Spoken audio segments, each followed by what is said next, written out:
This is A View from the Bunker. Now, here's Derek Gilbert.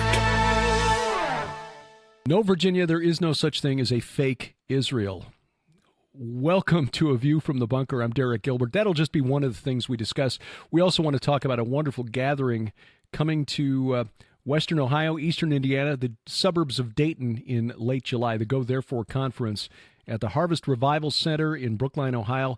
We'll talk about that over the next hour or so. Our guest is a pastor, an author, a scholar, and we are honored to call him our friend. He has authored a number of books that we recommend, including a couple that one that we talked about in particular on our Unraveling Revelation program, Letters from Jesus, what the seven ecclesias in Revelation 2 and 3 say to us today. He's also authored commentaries on the book of Daniel. He's got another book that we need to discuss on Unraveling Revelation, The Four Horses of Revelation 6, a new prophetic interpretation. But you can find all of his work at his website, drmikespalding.com, and we welcome to the program the aforementioned Dr. Mike Spalding. Mike, it's good to see you again. Derek, it's always a pleasure to chat with you, brother, and looking forward to July and what has become for most a sort of reunion and getting to see friends that we follow each other on social media, but it's not the same thing as being able to embrace one another and just look each other in the eye and say, I sure have missed you. Yeah, absolutely. And this conference, as all of us, we were kind of talking before recording the program, just sort of commiserating on the ravages of age. We're none of us getting younger, and so each time we can get together at this stage of life, it's becomes more and more appreciated. The lineup for the Go Therefore Conference, July 26th and 27th, includes Tom Dunn, Dr. Judd Burton, Dr. Greg Reed, who's become a good friend, and we're very happy that after his bicycle accident earlier this year that he's going to be able to make it. Dr. Sherry Tenpenny, who's become a friend, and a really wonderful help to a friend of ours, Kenny C., in his health issues. Pastor Carl Gallups, Pastor Paul Begley, L.A. Marzulli. Bringing this group together for 2 days, for one weekend, is a conference lineup that, it's hard to find such a range of topics and expertise. Spiritual warfare, Tom Dunn and Greg Reed, both of whom have firsthand experience dealing with the demonic realm. Greg personally coming out of satanic ritual abuse. You've got the archaeologist and theologian, Dr. Judd Burton, Dr. Sherry Tenpenny, whose medical expertise, coupled with a biblical understanding and a hunger to learn more. Carl Gallups, Pal Begley, who as preachers, you just don't get more, the spirit when pastors preach than them. And then, Sharon and I just honored to be a part of this whole gathering. So we are really looking forward to that. And there's information online for people interested at gothereforeconference.com. What led you, Mike, for you and Kathy to want to take on the work of coordinating events like this? Well, we never thought that it would turn into what it has. I'll say that right up front. We didn't really even know what the Lord wanted. He just said, impressed upon us, I want you to do a conference. I was looking around. I was traveling to Colorado Springs for the Prophecy Watchers and going to different conferences like that. And I thought, that would be cool to have one, but there's no way. We don't have a facility that would even come close to that. And so about a year after that, the Lord impressed upon us, don't worry about all of that. I just want you to do this. And so we stuck our foot in the pool and said, okay, we don't know a thing about it, but we'll do it. And that first year we had 4 people we had 4 speakers, including me, and 40 people. And so we thought, well, that wasn't bad. And so the next year we did it again. We had 8 speakers and we had 80 people. And I thought, Lord, is there some kind of relationship here? And where's this going to stop? So we decided that the third year, which would have been 2019, we're going to rent a local facility.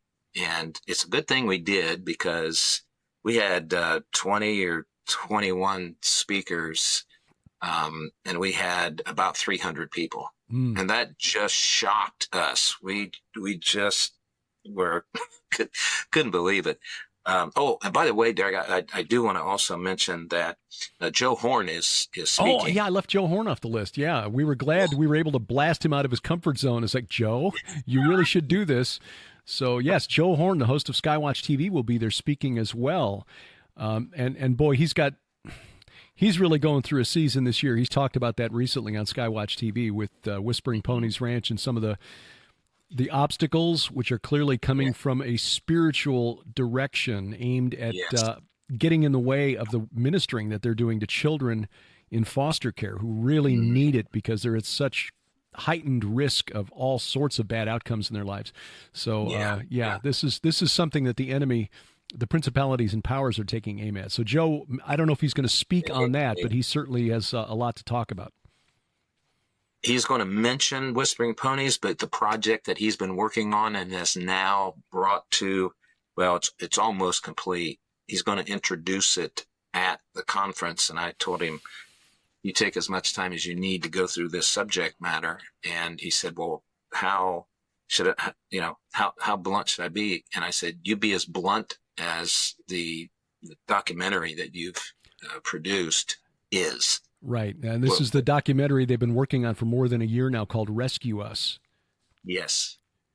So, folks, you've got to be there for this one. If you've been talking about it for the number of years and saying, well, maybe next year. Well, next year's now.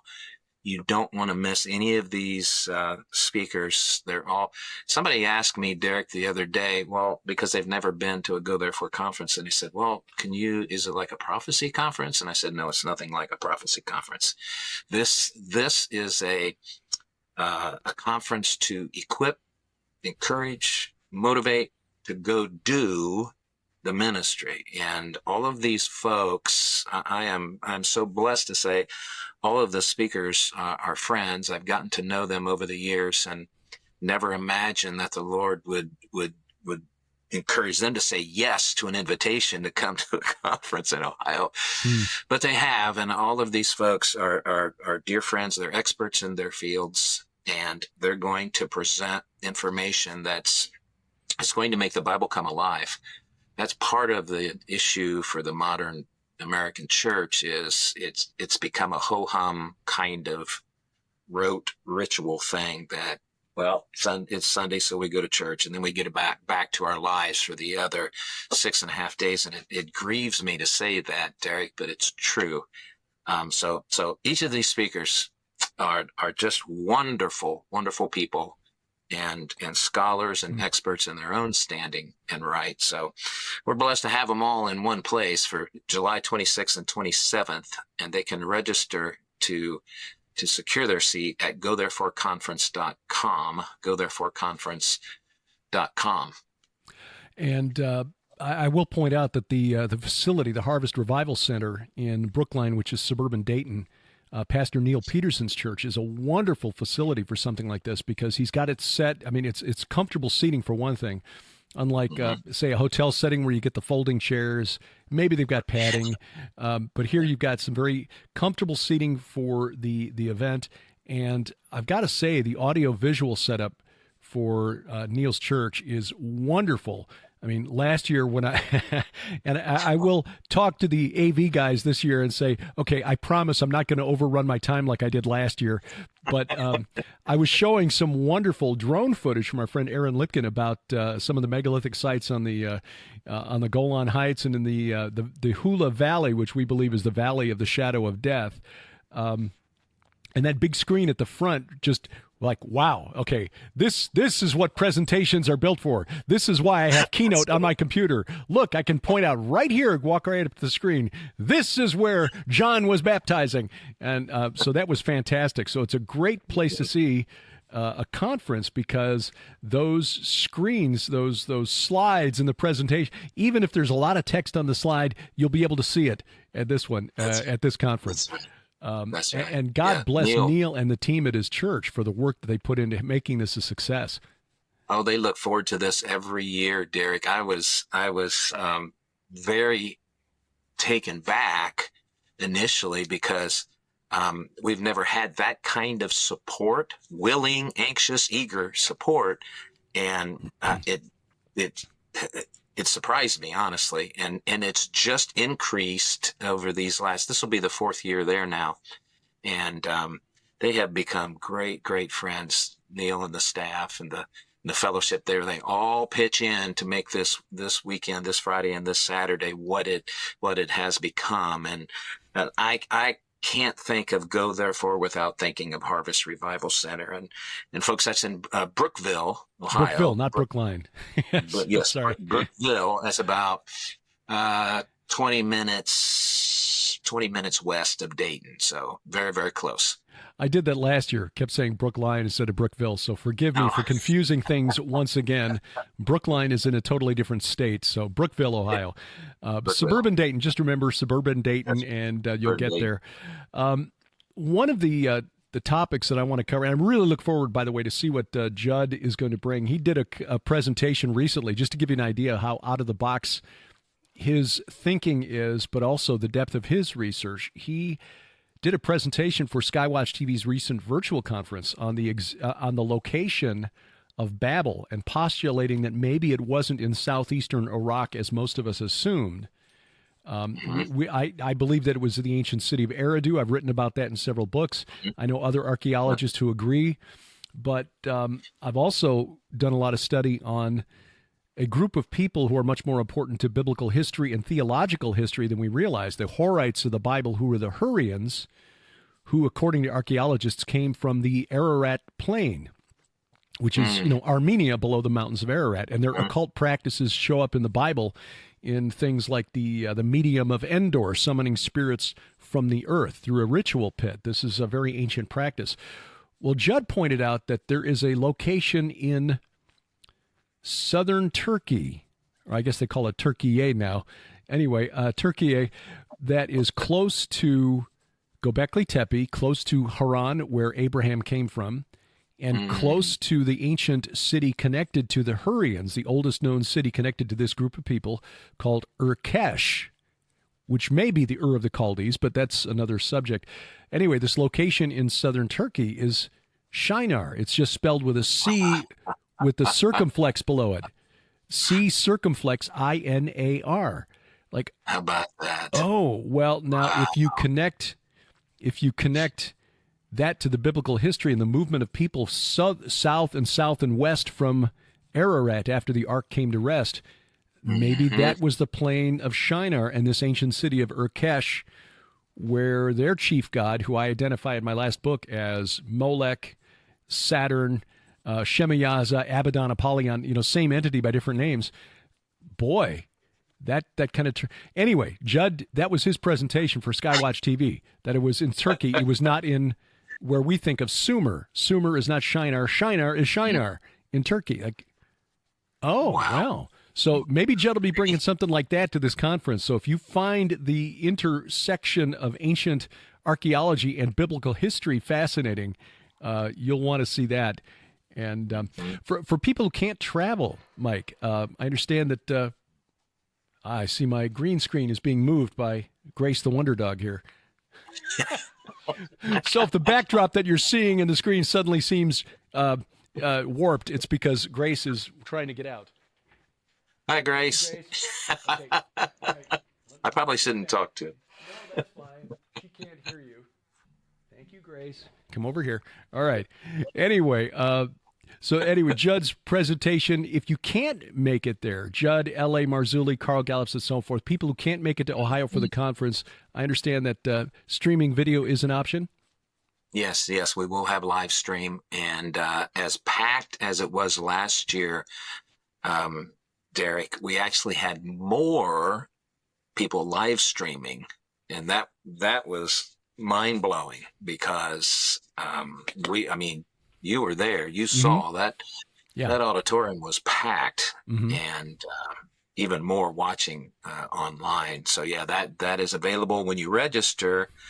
There'll be a drop-down menu, folks, and you can choose live stream. And listen, if you make a mistake and choose in person, you really meant live stream, just email us. The email address is on the conference website, gothereforeconference.com. Just email us and ask us to switch. It's no big deal. We can switch it for you. It actually happens half a dozen or 10 times every year. So not a big deal. Now, Mike, you also write for Harbinger's Daily, and you've written a couple of columns recently that kind of resonate with me because I've been reading a book that I've had in my Kindle library for quite some time. I heard some podcasts about this years ago when I was doing outside sales, and I finally got around to starting to read it on a recent airline flight. And I understand you've read it as well, Secret War Against the Jews by John Loftus and Mark Ahrens. Yes. Which, after reading your column on at Harbinger's Daily about God never said that he would create a fake Israel in the land, resonates because the history of the last 100 years or so, especially regarding our relationship in the West, the United States and Great Britain in particular, and our intelligence services or elements within the intelligence services, actively working to prevent the creation of an independent Jewish state. And yet Israel exists. As of 1948, May 14th, there is an Israel in the land, and yet there are Christians today now claiming that this can't be the real Israel because it wasn't created according to their standards. Yeah. Somehow. Or in the way they expected, or the Right. way they read their scriptures, or heavens any didn't number open. of There was no beam of light from the heavens, no choir of angels. And I don't want to set up a straw man argument to belittle Right. anybody's beliefs, but Correct. because it doesn't fit with their expectations of what a biblical Israel looks like. This cannot be the real Israel. And then there are a number of reasons that are given. Yeah. What is your reaction to those arguments? Yeah. So we both receive correspondence all the time about our being naive, being deceived concerning Israel. And a lot of it that I receive, it's from folks that they want to cite the banking cartels, the Rothschilds. They want to cite the Illuminati. They want to cite Masonry and all of those things as the reason why. So this can't be. And a lot of times I'll answer those objections. I don't answer everybody because some people clearly they don't want an answer. They just want to berate me. And so I don't engage in that kind of communication. But I usually respond to folks, first of all, by saying, so what you're saying is, well, pretty much what you've already said, Derek. What you're saying is that God could never use what we would consider evil to bring about his plan or purpose. And then I pause for effect. Because the truth is, God does that all the time. In fact, he uses things that we consider to be trouble, turmoil, trials, tribulations to work good in our lives. We know that's a promise. The same thing is true concerning his people, Israel. In fact, I posted something recently, I think it was even yesterday, that Dr. Arnold Fruchtenbaum had written to address British Israelism and the whole concept of 10 tribes being lost. And it was very good, very concise, walked through and showed why that was false. And so what we've got today, Derek, is a whole bunch of folks who claim Christ, but they're too heavily laden with what I'll just call it conspiracy, too heavily laden with conspiracy and not enough biblical understanding, history, knowledge. And I challenge people, spend as much time reading the Bible as you do perusing all of these websites that claim that Israel is this, or this, but it's not biblical Israel. If you'd study the scriptures and you would study the wealth of documents that are out there, what God has done with you and Sharon in these last 10 years, and the books that have come forth and the research into the ancient land of the Middle East and the people groups, and I mean, it's just, that's the kind of information that every Christian should have at their disposal, because if they did, Heiser's the same way. He's got a lot of work out there, that if people would make use of that, they would see right through all of these conspiracy things that people try to lift up as, well, this is the truth. And so, but Derek, when we commit to the Lord to write and research and present this, we know that part of that is going to be blowback, and it's going to be people that have not taken the time to do the research that we've done. And I'm not trying to belittle anybody, but so many of the folks that are critics of modern day Israel have never taken, and it's obvious, they've never taken the time to do any real research to figure out, wow, the Bible is actually right, and the people that are in the land. I could have added something else to that article. God never said he was going to establish fake Israel. I could have added in there, too, that God never said that he was going to lose his people and not figure out where they're at, because, that's one of the things. Well, God, who knows where the 10 tribes are at? Well, God knows. God knows exactly where they're at. Right. If you're a Christian, and you've got to believe that he is omnipotent and omniscient. And so why is this a problem? Yes. And where else in the scriptures, or where in the scriptures, Derek, does it say that God was going to bring the people back to the land in belief? Well, that's the other thing, too. Yeah, that's one of the big criticisms. It's like, well, they've rejected Jesus. Well, yeah, so has most of the world. Yeah.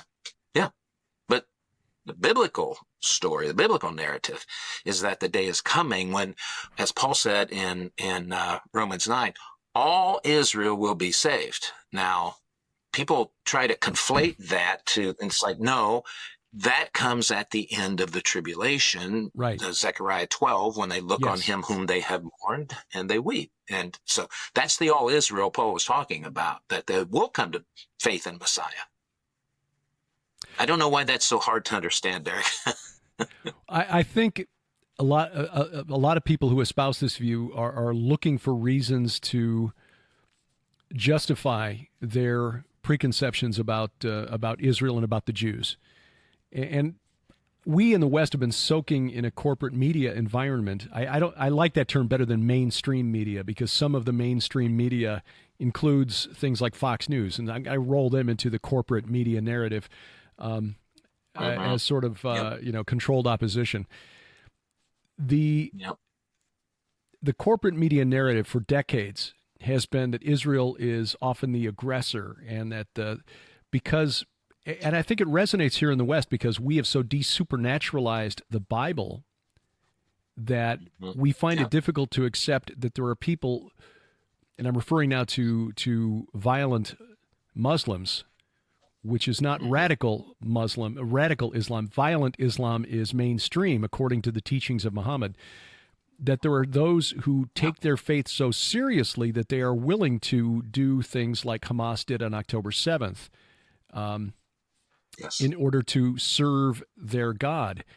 And so when we look at the situation there, especially after 100 years of critical theory indoctrinating our university and college students, which divides the entire world into oppressor and oppressed, you view that through that situation, that dynamic in Israel and Palestine with the Palestinian Arabs as through that lens, and you've got the relatively wealthy Jewish people in Israel and the relatively poor people in the Palestinian territories, and assume, okay, it must be because the Jews are the oppressors and the Palestinian Arabs are the oppressed, and so the oppressors are bad.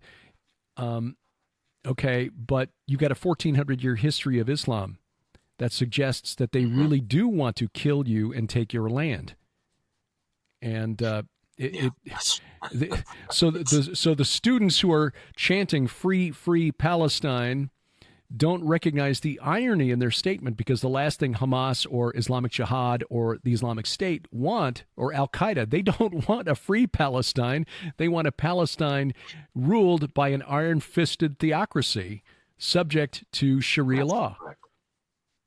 That's correct. And Dennis Prager did a video the other day I came across, and he was talking about, somebody asked him a question, and I think the question was, why doesn't Egypt allow Palestinian refugees into their country. Yeah. And and he did a remarkable job, and he covered all the bases. And he said, well, quite frankly, the Palestinians, and this is not his word, this is my.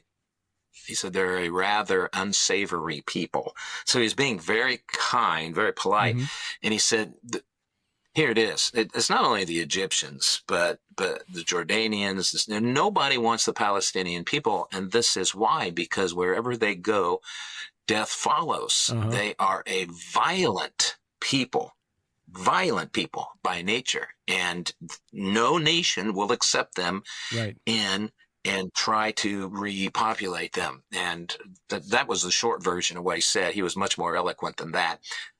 There is a narrative that the Islamists, the violent Islamists, have created, that, and it's been very, very successful in painting the Palestinians as the victims, as you pointed out, and they simply are not. If they're victims of anything, it's the victims of all those surrounding Arab and Muslim nations who promised them that they would absorb them if they would just leave Israel in 1948. And when they did that, they reneged, and it didn't happen. So now we have the issue. Yeah, they expected to defeat Israel in that war for independence and then resettle all of these people back into Palestine.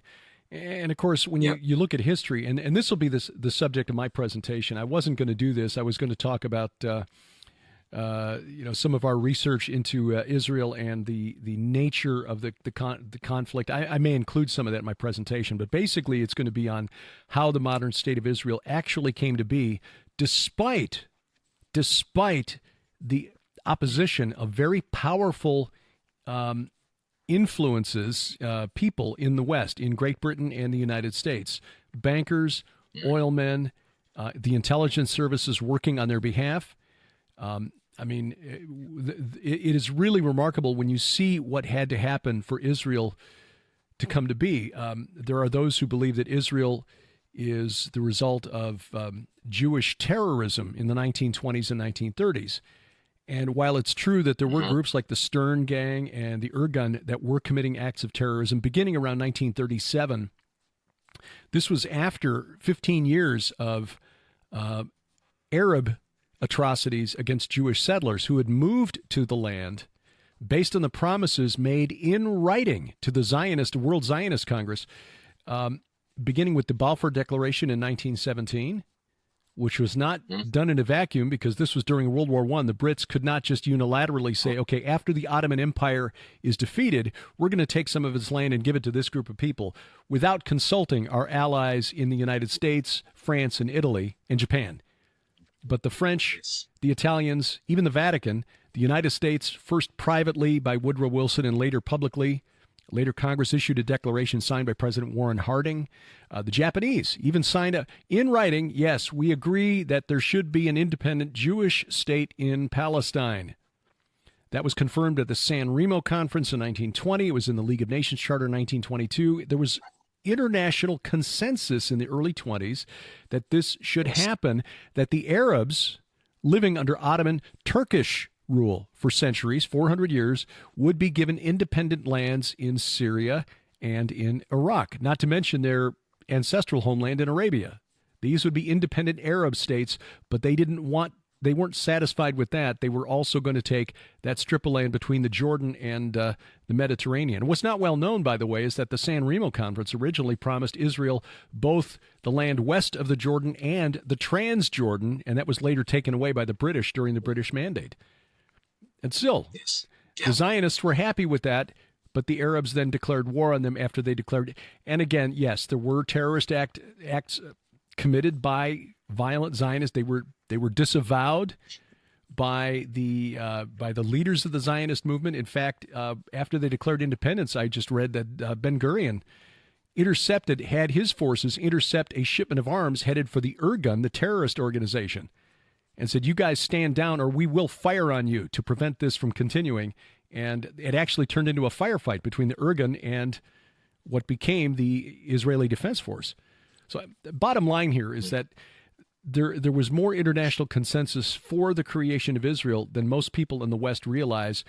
And contrary to the history that we in America have been taught, that we have been Israel's best friend, and Harry Truman was, yes, Truman did recognize Israel within 6 hours of the declaration. He did it without telling his own State Department or ambassadors at the United Nations because they were opposed to it. He didn't tell them until just before he did it. So, yeah, there was a deep state during the Roosevelt and Truman administrations working against the presidents to try to prevent Israel. This is mind-blowing. So anyway, this is going to be my presentation, The Secret History of the Creation of Israel. Love it. Love it. Love it. Well, that's fantastic. If that's just a little taste, Derek, that's going to be fantastic. And, might I add, much needed. Much needed. When you see what Ben Gurion, the hoops he had to jump through, and the way he had to persuade world leaders in the West and in the Soviet Union, it's eye-opening. Yeah. Yeah, and so I applaud you for doing that. That's really, I'm going to say that is a God ordained timing for you to do this now, because I know you and I understand. We've chatted briefly about it through social media. The state of the church today concerning Israel, and it's getting ugly. It's getting very, very dangerous. And what I mean for that, dangerous to the church as far as its mission. We're losing sight of our mission of evangelism, sharing the gospel with the lost. And part of that is, I mean, if you're locked into a worldview and a theological persuasion that says that the Jews are demonic, and how are you ever going to witness to that Jew? How are you ever going to witness to someone about the veracity of the scriptures when it says that Israel is God's chosen people? And that hasn't changed. Yeah. They are still his chosen people. I don't understand the confusion. I know it's there, but a clear thinking and a clear reading of the scriptures is should change people's minds. Yeah. Romans chapter 11. I mean, if you can read Romans chapter 11 and come away with any other idea than God is not yet done with Israel, then I don't know how to help you. Because Paul was writing 20 years after Pentecost, when the Spirit descended on the church, which is acknowledged as the start of the ecclesia that Jesus created, his church at Pentecost. And yet 20 years later, Paul is writing, I ask then, has God rejected his people? By no means. And then he goes on from there. So it seems clear to me, but I know that there is a spirit that is clouding the minds and the hearts of many. I think that's one of the reasons, Mike, that when we went to Israel back in early May, that the Israelis that we met, looking at us, it's like, why are you here? Our little group of 9 people from 3 continents, just going and visiting with people. We didn't go to see the usual touristy sites that we would normally see on our tour. And I think a lot of people were just moved that I think Israelis are in shock. After October 7th and the horror that took place, they are taking the necessary steps to make sure this never happens again. And now the world is turning on them for that. And I think Israelis are just shocked. Yeah, they are. And so that's what's motivating me too, Derek, to make sure that every opportunity I have, I tell people what the scripture actually says concerning Israel. I'm old enough that I can remember when this kind of discussion, well, it really wasn't necessary. We had in-house, and what I mean by that is Christians had conversations and discussions and disagreements over theology, over eschatology, but it never spilled out from an in-house conversation. It never spilled out into very visible hatred and anger, denouncing other believers about supporting Israel. Well, you're just a deceived evangelical Zionist. And it's like, Well, I'll take the last two. I am an evangelical Zionist. I'll own that. But what does that really mean? See, if we're going to accept a moniker, then we get to define what that means, not you.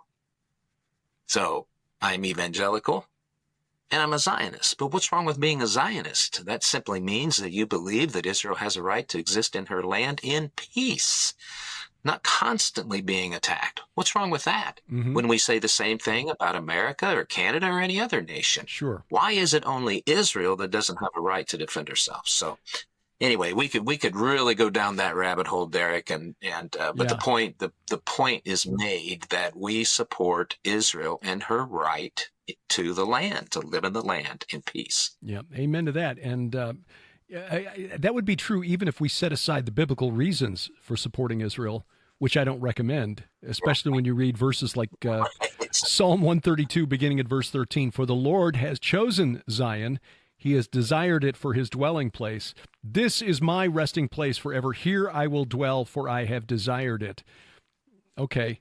Now, if you're going to say that God is not capable, as you say, Mike, of tracking his people throughout time and space and bringing them back, even if it's not the way that we Christians might have done it, well, there was some violence there. We can't have that.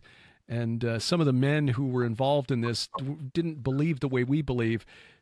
You look at history. I mean, Cyrus, I found this at a secular archaeologist wrote a paper on this. When Cyrus sent the Jews back to Jerusalem, we tend to think that Cyrus was motivated by God to do something special for his chosen people.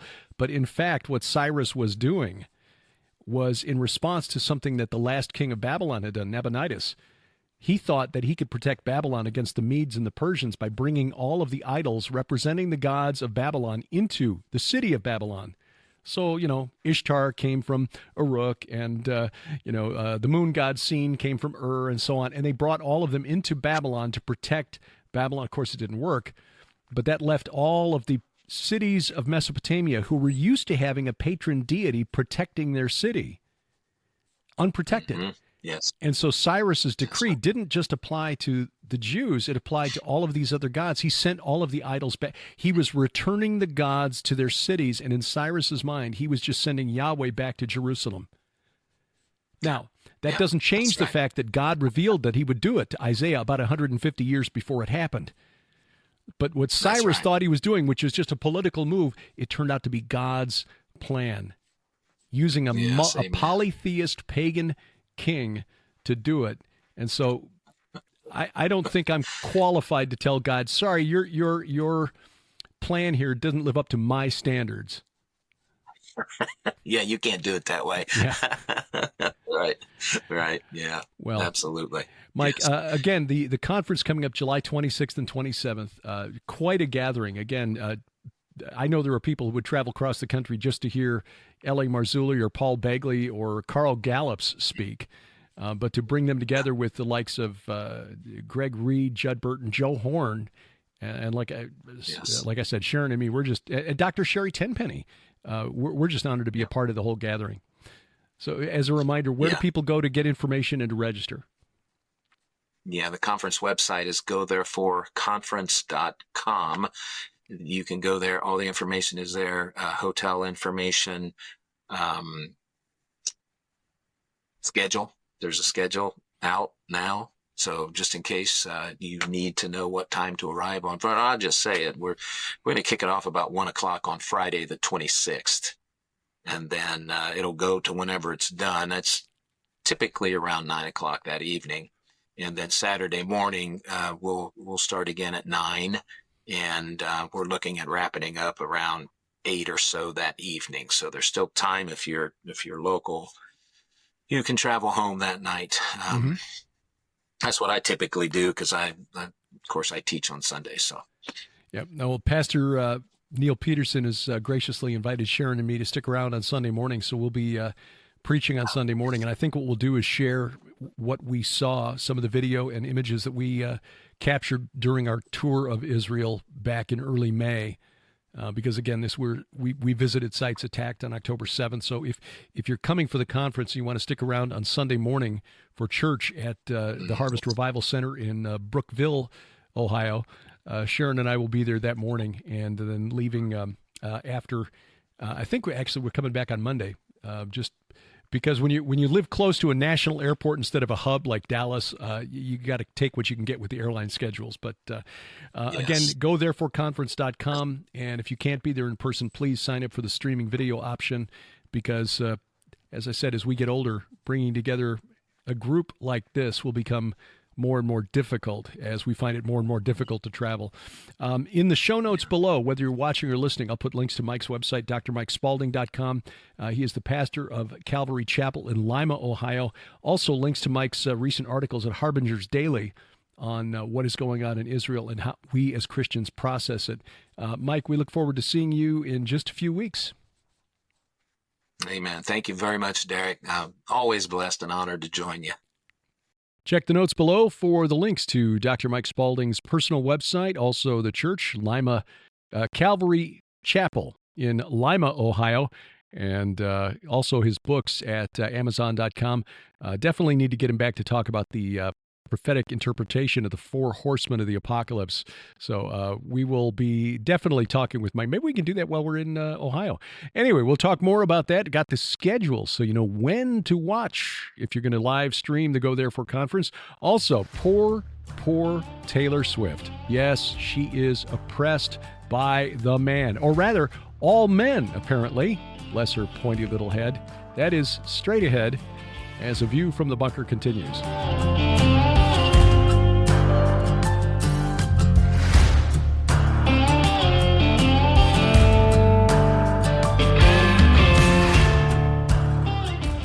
Giants, gods, dragons, they're all real. We may not see them with our natural eyes, but their handiwork is evident in what's happening in the world around us, the spiritual warfare taking place. It is so true. It's obvious in Israel, but worldwide. Historically, we've seen this happen. And we want you to get excited about the Old Testament and the New and the giants, gods, and dragons within it because your kids need this information. So do you. Yes. We're living in prophetic times. Help make sense of it with our special offer through July. Our book, Giants, Gods, and Dragons, which takes a fresh look at end times prophecy. My book's Bad Moon Rising, about the spiritual forces behind Islam. And Last Clash of the Titans, the overlap between what we were told is Greek mythology and the Bible. And our DVD, based on the four horsemen of the apocalypse. All of this, an $80 value for just $45 plus shipping and handling. Now through July, only at our online store, gilberthouse.org/store. Hi friends, Pastor Mike Spalding here to announce the Go Therefore 2024 conference. We will gather Friday and Saturday, July the 26th and 27th at Harvest Revival Center in Brookville, Ohio. This year we welcome the following scholars, Bible teachers, and researchers: Derek and Sharon Gilbert, Joe Horn, L.A. Marzulli, Dr. Judd Burton, Pastor Paul Begley, Pastor Carl Gallops, Dr. Greg Reed, Tom Dunn, and Dr. Sherry Tenpenny will be doing a book signing for her new book, Walking with God. Live stream is available. Ministry tables are available for like-minded ministries. Hotel and other information is on the conference website, www.gothereforeconference.com. GoThereforeConference.com.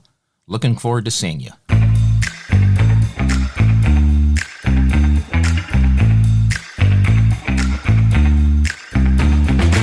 Talking the walk every Sunday night from the beautiful Missouri Ozarks. This is A View from the Bunker. I'm Derek Gilbert.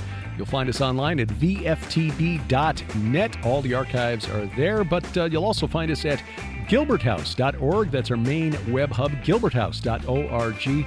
DerekPGilbert.com, my personal website. On the social medias, X, formerly Twitter, at View from Bunker, at Derek Gilbert, at GilbertHouse_TV. That is our main ministry feed on X. Also on Facebook, View from the Bunker, and Truth Social, Gab me, we get her at Derek P.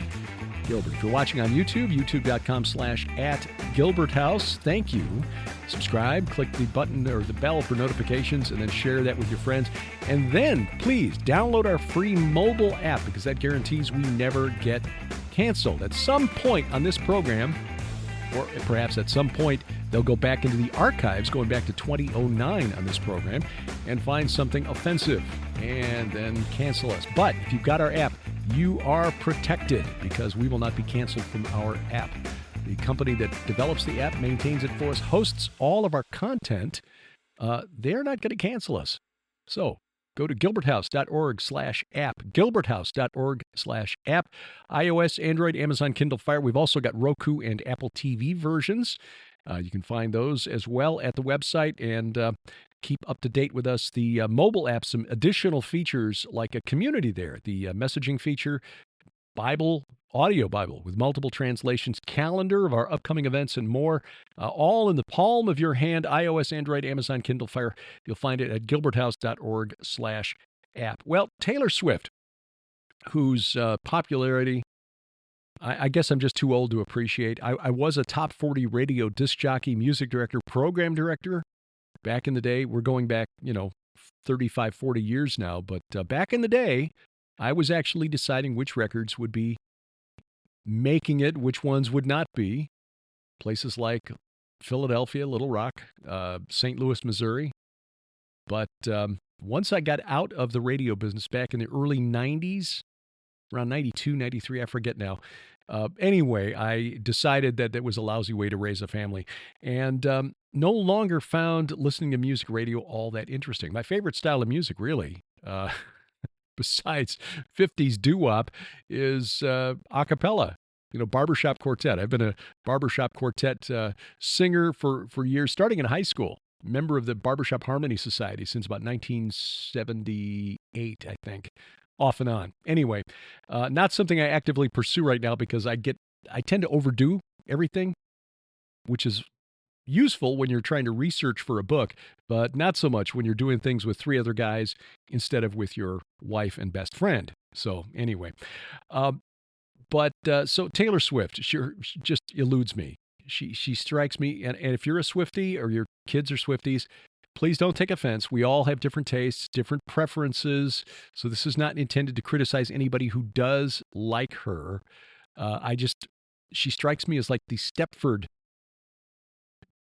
singer, like so carefully cultured in her image and so perfect, never a hair out of place, never a thread out of place. She is a very carefully constructed image, which is kind of what you have to be when you're in the music business. Frankly, Sharon back in the day had the opportunity to do that. She doesn't talk about this often, but she was offered an opportunity, a recording contract and a contract to go on tour.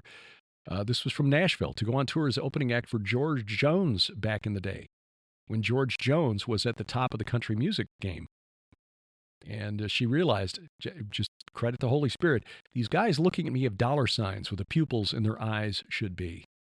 And so she said no. Her family, her band thought she was crazy, but she turned it down because she had enough experience already just on the fringes of the music industry to realize that they were telling her things like, if you just lost 5 more pounds. I mean, she's already back at that point in her life, too thin, and just 5 more pounds.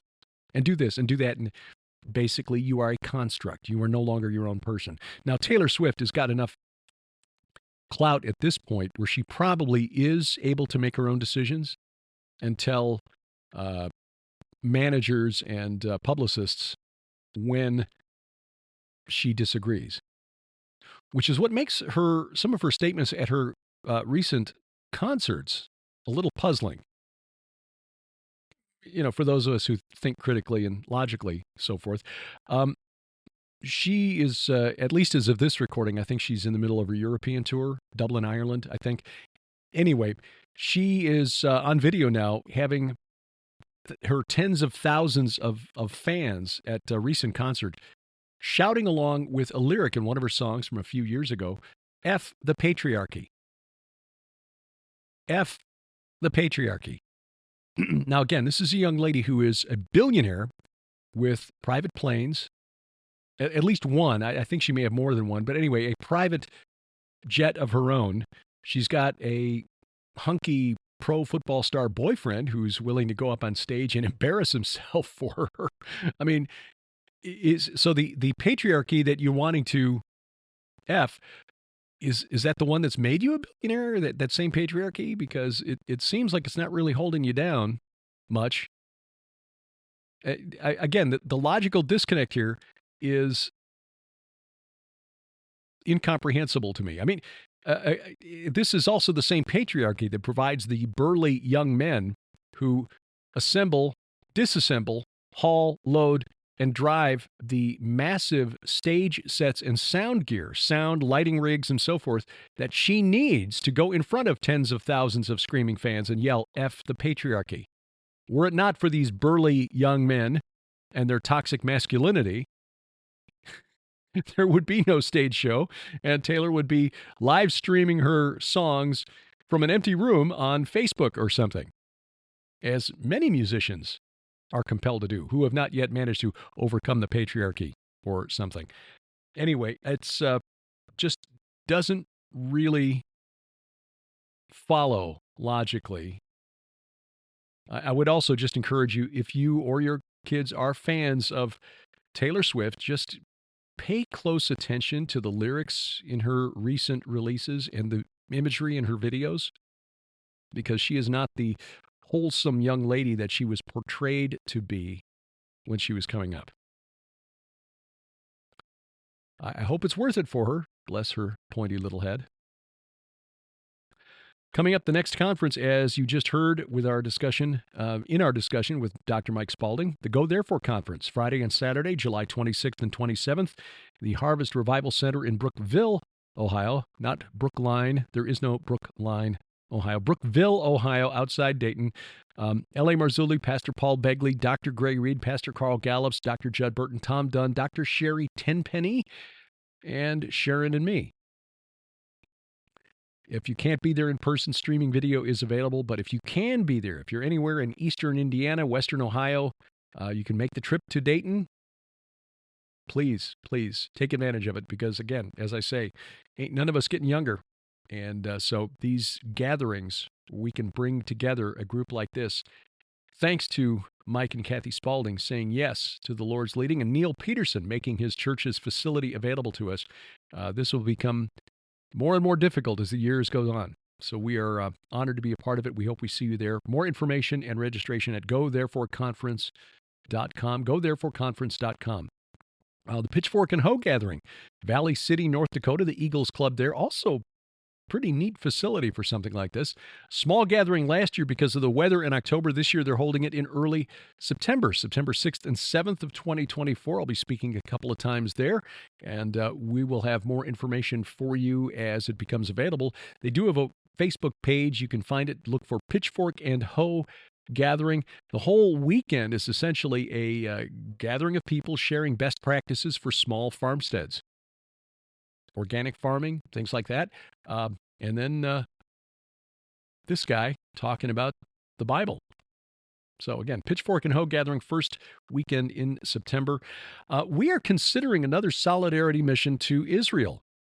This just came up this week as Lipkin Tours reached out to us. They had Sharon and me record a video for other groups, other ministries that have gone to Israel with Lipkin Tours in the past, trying to encourage more Christians to go to Israel now. Israel, 90% of it is safe. Probably more than, may say 95% of it, unless you're right on the border with Gaza, where Hamas can, reach with its short-range rockets, or in the north, where Hezbollah can reach with their short-range rockets. Tel Aviv, the Sea of Galilee region, Tiberias, Capernaum, that's all safe and secure. Jerusalem itself, safe and secure. And when you go there and see some of the sites that were affected directly on October 7th, you will come away with a very powerful impression of what Israel is going through.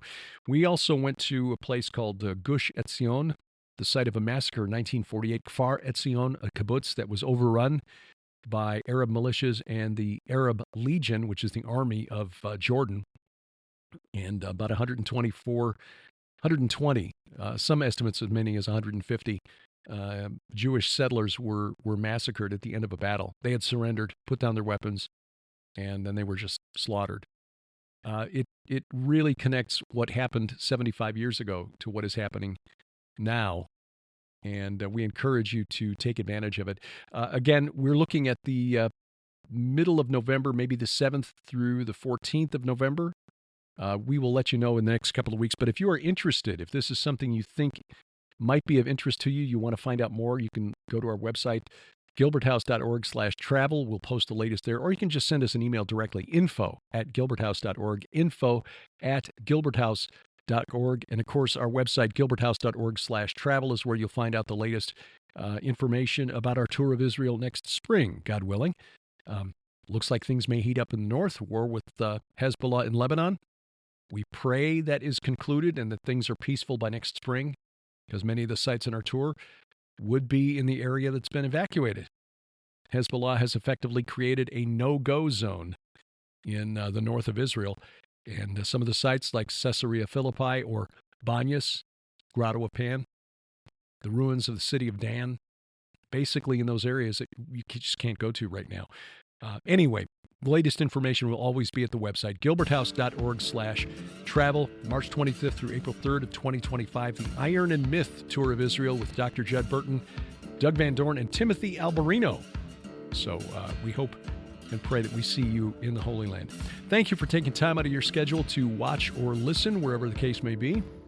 If you're listening, please subscribe, leave a review if you have a spare moment. Apple Podcasts, YouTube Music, Amazon Music, Audible, iHeartRadio, Spotify, Spreaker, Pandora, wherever else you find us, which is wherever fine podcasts are sold. Our announcer, the inimitable D.C. Good, and A View from the Bunker is a production of Gilbert House Ministries, released under Creative Commons Attribution, Non-Commercial, No Derivatives 4.0 International License. We do this because we wrestle not against flesh and blood. Good night, Oliver, wherever you are. And we ask you to pray for the peace of Jerusalem. I'm Derek Gilbert, and this is A View from the Bunker.